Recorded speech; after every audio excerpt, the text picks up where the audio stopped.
often today, people are ready to tell us, this is not possible, that is not possible. I say, whatever the true interest of our country calls for is always possible.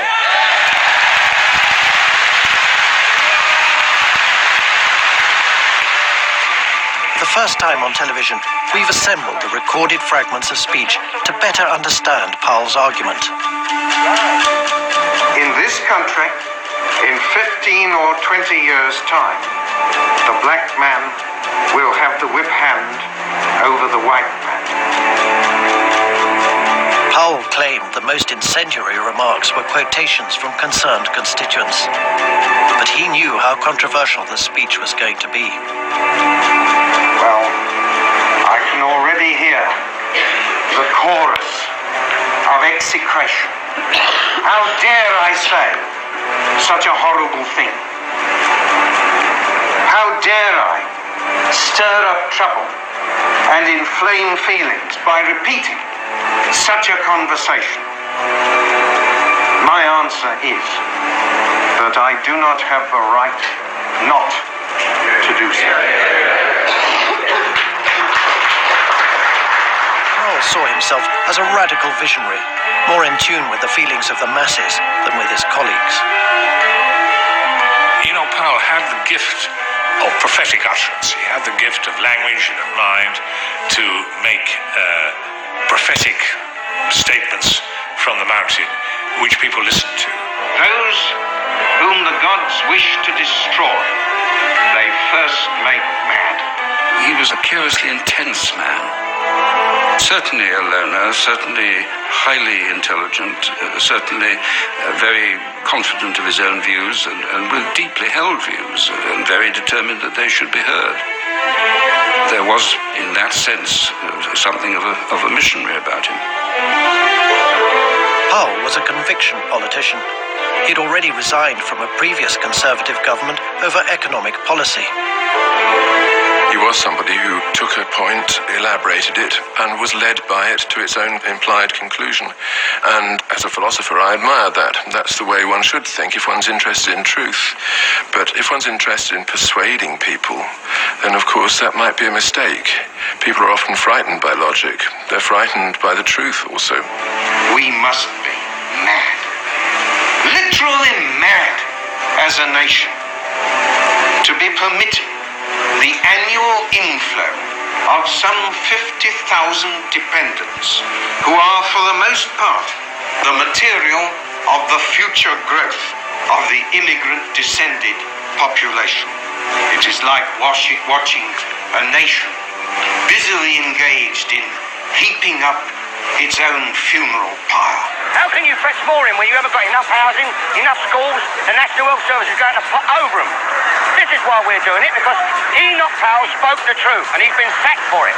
This race relation issue goes well beyond the field of politics and trade union matters. This is an issue of national importance, as important to us as Dunkirk. And what is the issue about? The issue is not coloured immigration, but the denial of free speech to us, the English, in our own land. Enoch for Prime Minister! The discrimination and the deprivation, the sense of alarm and of resentment lie not with the immigrant population, but with those among whom they have come and are still coming. This is why to enact legislation of the kind before Parliament at this moment is to risk throwing a match onto gunpowder. A lot of people say you're a racialist. Would you admit in any sense of the word to being a racialist? First of all, I must define it. Because if by being a racialist you mean be conscious of differences between men and nations, some of which coincide with differences of race, then we're all racialist, I would have thought. But if by a racialist you mean a man who despises a human being because he belongs to another race, or a man who believes that one race is inherently superior to another in civilization or capability of civilization, then the answer is emphatically no. Then is entertained by those who vociferously demand legislation, as they call it, against discrimination. Whether they be leader writers of the same kidney and sometimes on the very same newspapers as those which year after year in the 1930s tried to blind this country to the rising peril which confronted it, or archbishops who live in palaces faring delicately with the bedclothes pulled right up over their heads.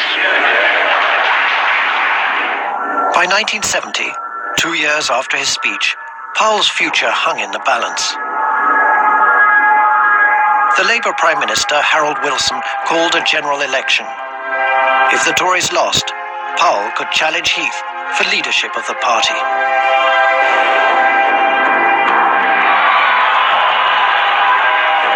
But Heath won a surprise victory, and Powell's frontline career was over.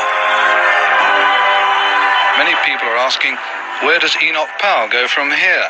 You're 61 next June, and there's certainly no chance of you going back into the cabinet while Mr. Heath is Prime Minister. So he says. A voice in the wilderness, then. Wildernesses are good places, I notice, for voices. They tend to get a reverberation which is often lost in the more crowded places.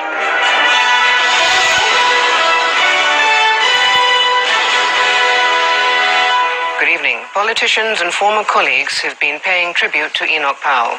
His supporters viewed him as the greatest statesman of his day and a possible future Prime Minister. In 1998, Enoch Powell died. All political careers end in failure, he had once remarked. His, forever associated with the rivers of blood speech, appeared to be no exception. The strong British identity which he had championed had lost out to the multicultural vision. Britain, it was even said, was now a community of communities. But events were about to bring Powell's thinking center stage once more.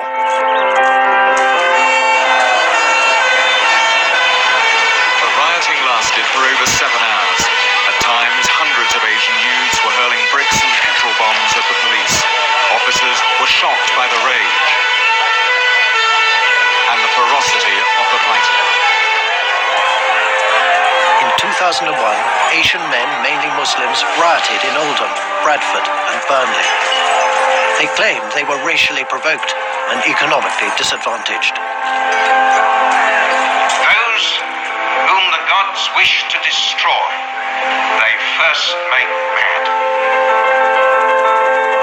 In his Rivers of Blood speech, Powell had warned that mass migration would lead to segregation. A report into the riots concluded that the white and Asian populations were living a series of parallel lives. There was a lack of shared values uniting multicultural Britain. Powell had prophesied that mass migration would lead first to segregation and then inevitably to disastrous racial and religious division. It is like watching a nation busily engaged in heaping up its own funeral pile. This is London, 9:47 on a midsummer morning. The terrified voices are those of mourning commuters. Some of them terribly wounded. In 2005, 4 Muslim suicide bombers raised in multicultural Britain killed 52 people in London.